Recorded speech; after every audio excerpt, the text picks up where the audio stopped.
Je vais commencer sur la santé en vous posant une question. Est-ce que vous connaissez l'espérance de vie il y a 100 ans?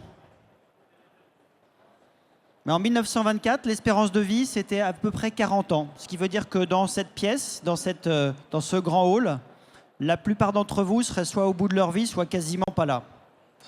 Ça veut dire qu'en seulement 100 ans, on a réussi à doubler la durée de la vie. Et quand on y pense, c'est quand même assez fascinant. Moi, c'est quelque chose qui m'a toujours intéressé quand j'ai commencé mes études de médecine pour devenir réanimateur et qui m'a animé évidemment quand je me suis heurté à un certain nombre de problèmes qu'on n'arrivait pas à résoudre, à des maladies qu'on n'arrivait pas à comprendre et bien sûr à des patients qu'on n'arrivait pas à guérir.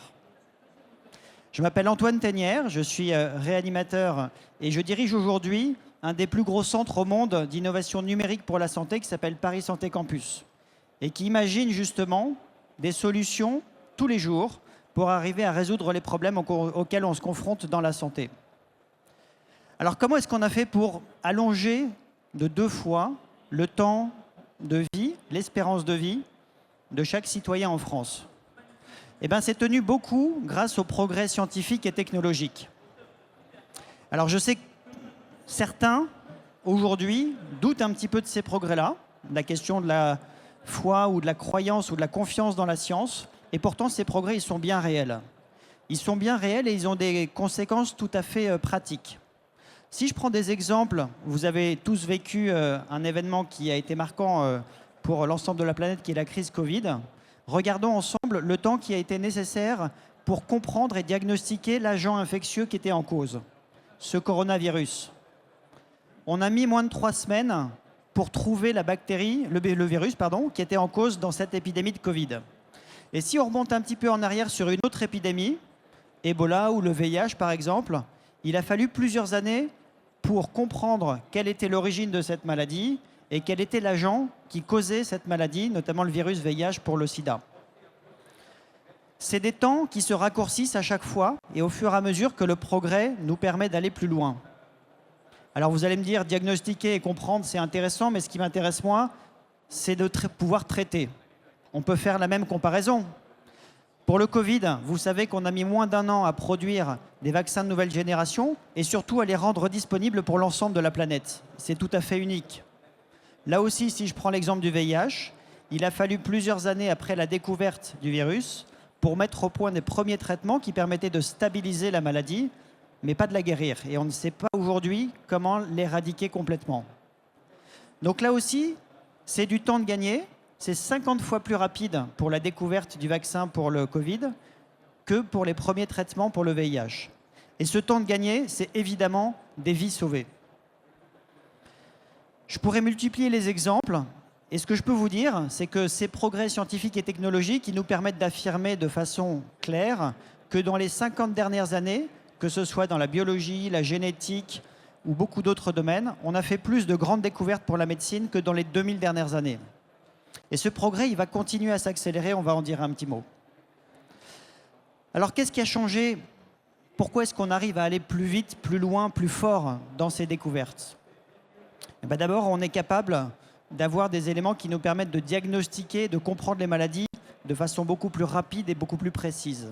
Tous les jours, vous voyez des informations, des découvertes scientifiques qui vont amener justement ces clés qui nous permettent d'arriver à progresser. Si je prends un autre exemple que les maladies infectieuses, le cancer, on a fait des progrès fascinants. Aujourd'hui, si vous regardez la courbe de mortalité par cancer sur les 30 dernières années, elle est en chute libre.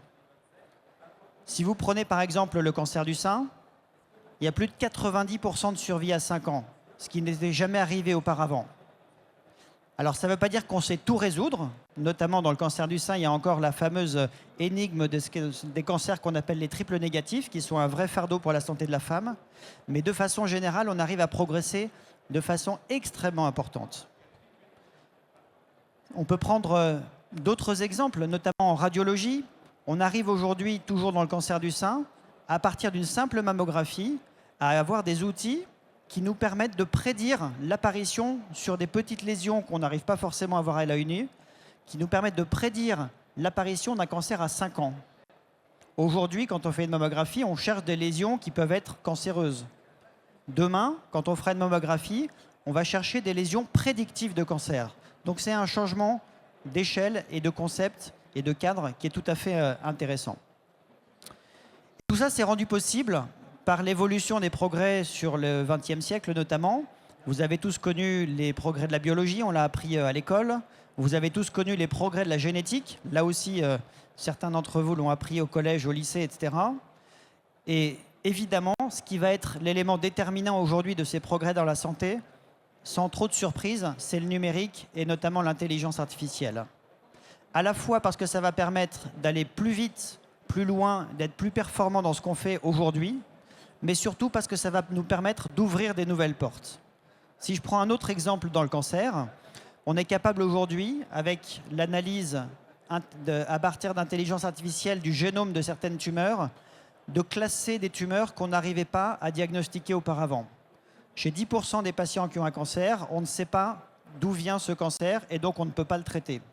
Grâce à ces algorithmes-là, aujourd'hui, on sait classer ces tumeurs, on sait leur donner le bon traitement et on va passer de façon tout à fait concrète d'une médiane de survie qui était de l'ordre de 6 à 12 mois à des médianes de survie qui sont beaucoup plus longues pour pouvoir justement traiter ces patients.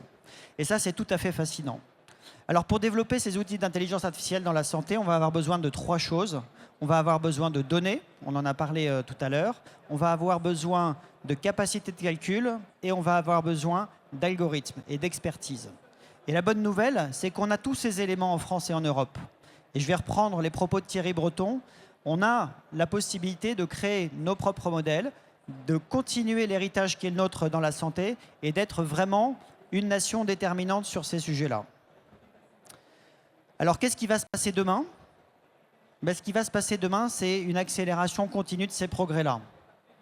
Et moi, je peux vous dire de façon assez certaine, de la même façon que je vous ai dit que dans les 50 dernières années, on avait fait plus de grandes découvertes que dans les 2000 dernières années, que dans le futur, dans les 50 prochaines années, on va faire plus de grandes découvertes que dans les 2000 dernières années.